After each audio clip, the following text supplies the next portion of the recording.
धन्यवाद बिंदिया। समाचार पत्रों की सुर्खियों के साथ आज मैं हूं न्यूज डेस्क पर रेडियो सखी माधवी। अपने सभी श्रोताओं को लोहड़ी के पावन पर्व की मंगल कामना देते हुए हम आज का न्यूज डेस्क आरंभ करते हैं। आज मनाया जाएगा लोहड़ी का त्योहार। कल जगह जगह सजे मूंगफली रेवड़ी के स्टॉल, बाजारों में पूजा सामग्री सहित अन्य चीजों की खरीदारी के लिए उमड़ी लोगों की भीड़।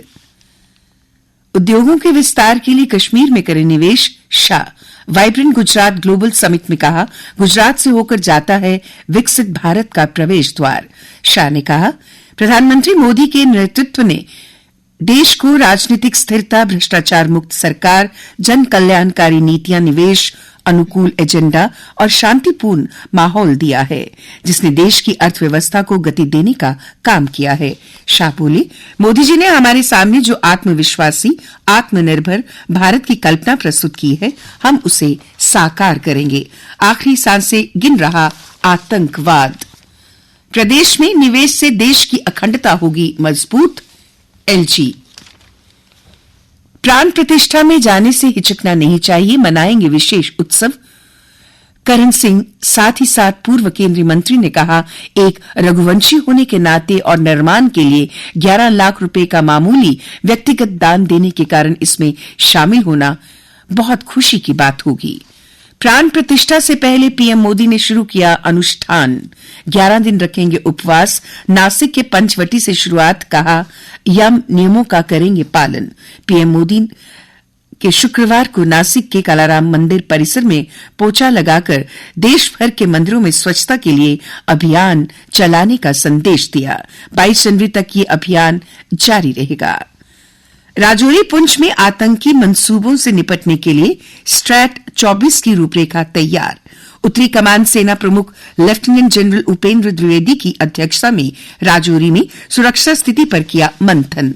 मिशन सद्भावना के तहत पुंछ के पीर टोपा को एक आदर्श गांव के रूप में अपनाएगी सेना। जम्मू में सीजन की सबसे सर्द रात, दिन भी श्रीनगर पहलगाम से ठंडा, सामान्य से 3.3 डिग्री गिरकर पारा 3.7 डिग्री पहुंचा। कोहरे से 10 ट्रेनें लेट, 2 फ्लाइट रद्द। मौसम विभाग के अनुसार कमजोर पश्चिमी विक्षोभ के कारण ऊंचे इलाकों में अलग अलग स्थानों पर हल्की बर्फबारी होने की संभावना है। बादल छाए रहने के कारण कश्मीर में न्यूनतम तापमान में मामूली वृद्धि हुई। श्रीनगर में दिन का तापमान वर्ष के इस समय के सामान्य से 6 डिग्री अधिक था। और अब अन्य समाचारों के साथ मेरी साथी श्रुति। धन्यवाद माधवी। सांस्कृतिक परिस्थितियों से मोहामन, कल धूमधाम से मनाई लोहड़ी।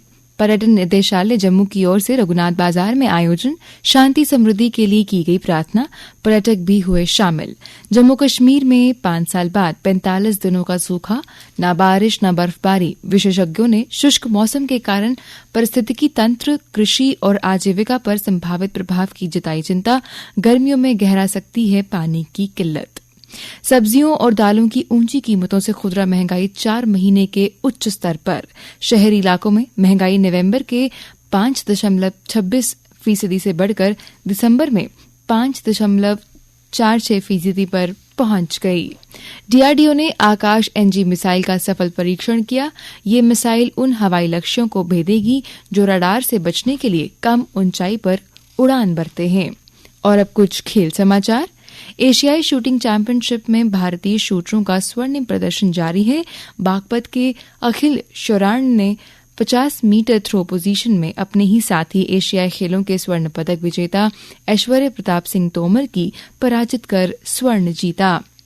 एशियाई खेलों में तीसरे स्थान पर रहने के बाद भारतीय महिला हॉकी टीम एक बार फिर पेरिस ओलंपिक का टिकट हासिल करने के लिए शनिवार से शुरू होने जा रही FIH ओलंपिक क्वालिफायर में जोर लगाएगी।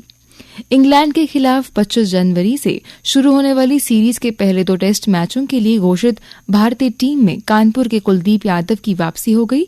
वहीं आगरा में जन्मे यूपी के विकेटकीपर बल्लेबाज ध्रुव जुरेल को भी 16 सदस्यीय टीम में जगह दी गई। सात्विक साईराज और चिराग शेट्टी की भारतीय जोड़ी शुक्रवार को Malaysia open super 1000 badminton tournament के सेमीफाइनल में पहुंची। और अब मौसम की जानकारी। जम्मू संभाग में मौसम शुष्क रहने की संभावना। कल प्रदेश में अधिकतम तापमान 9.7 डिग्री सेल्सियस और न्यूनतम तापमान 3.7 डिग्री सेल्सियस रिकॉर्ड किया गया।